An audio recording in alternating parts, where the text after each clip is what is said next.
Oui, merci, Monsieur le Président. Bonjour à tous. On peut effectivement s'émouvoir de votre discours, monsieur, de vos témoignages aux uns et aux autres. Mais hélas, cette situation n'est pas nouvelle. Nous la connaissons tous et nous devons tous la connaître et en prendre conscience. Et assumer, évidemment, ses responsabilités là où nous pouvons agir. Et vous l'avez dit, monsieur, dans votre propos, il y a la part de l'État, qui souvent est caricaturée dans cette enceinte, mais il y a aussi la part des collectivités. Et bien sûr, vous dire que si l'État est défaillant sur un certain nombre de choses, et je vais y revenir, il se trouve qu'en termes d'hébergement d'urgence, depuis 2017 en Isère, il y a eu un doublement des places. On est passé de 2000 places d'hébergement d'urgence à 4000 places d'hébergement d'urgence. Et pourtant, il y a encore, ma collègue avait raison, 2000 personnes à la rue et 20 000 demandeurs de logements sociaux. Vous dire que face à cela, il y a à Grenoble, et justement, vous l'avez dit aussi, monsieur, j'ai trouvé votre propos très juste, il y a 11 000 logements vacants à Grenoble. Et vous avez interrogé le maire.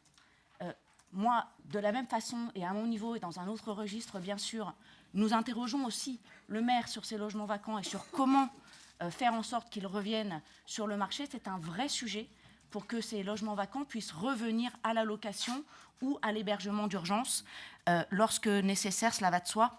Et à ce stade, nous non plus, monsieur, nous n'avons pas de réponse. Vous dire ensuite que l'État est défaillant, et vous avez abordé ce point dans la fin de votre intervention sur les enjeux de régularisation. Et là-dessus, moi, je vous retrouve. Je vous retrouve parce que je l'ai bien vu lorsque j'étais députée, de 2017 à 2022, puis par la suite, à 2022, oui, c'est ça, puis par la suite, le manque, la difficulté d'obtenir des rendez-vous en préfecture pour des renouvellements de titres de séjour, qui font que certaines personnes se retrouvent dans des situations ubuesques où ils n'ont plus de titre de séjour légal puisque la date est périmée, n'ayant pas de rendez-vous, et pourtant, ils ont parfois un logement, ou alors ils sont en foyer, mais ils ont surtout un CDI et ils travaillent. Et ils se retrouvent dans des situations ubuesques parce qu'ils ont un travail, ils cotisent et vous l'avez dit, ils payent des impôts. Et ils se retrouvent dans l'illégalité parce que la préfecture et l'État n'ont pas su leur donner un rendez-vous dans les temps pour renouveler leur titre de séjour. Et là-dessus, je peux vous garantir qu'il faut continuer à se battre parce que c'est inadmissible que des situations ne puissent pas être régularisées alors même que les titres de séjour sont installés et que les personnes sont aujourd'hui insérées et notamment travaillent. Donc il y a encore du travail là-dessus. Vous dire aussi que pour avoir accompagné, encore une fois, depuis 2017, Emmaüs, qui est installé à Sassenage, mais aussi au Versou et dans d'autres lieux en Isère, j'ai pendant 2 ans été membre du conseil d'administration d'Emmaüs.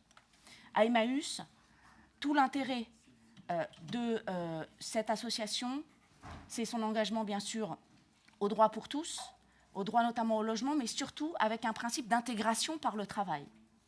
Et donc de remettre les compagnons qui arrivent à Emmaüs dans, j'allais dire, les codes en France de comment on travaille, pourquoi on travaille, se lever le matin.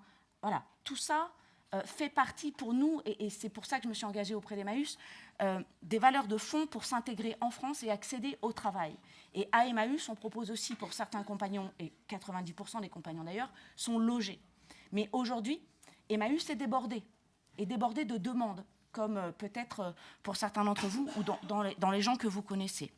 Il y a donc aussi là un enjeu à développer cette offre. Et enfin, pardon pour ce dernier point, plus politique, je rappelle qu'à l'occasion du mandat municipal qui se termine, notre groupe avait proposé un vœu à la ville de Grenoble pour que, dans le cadre des lois sur l'immigration, justement, qui sont portées à l'échelon national, on puisse proposer, l'ensemble du conseil municipal, que tout titre de séjour de plus de 5 ans, il y ait un dispositif automatique de droit à travailler.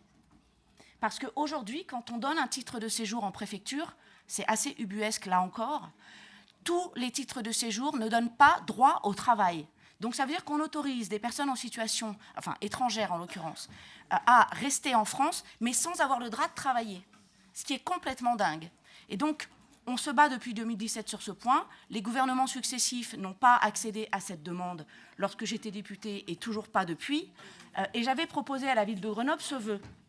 Eh bien, figurez-vous, chers collègues, que la majorité à la ville de Grenoble n'a pas voulu voter ce vœu.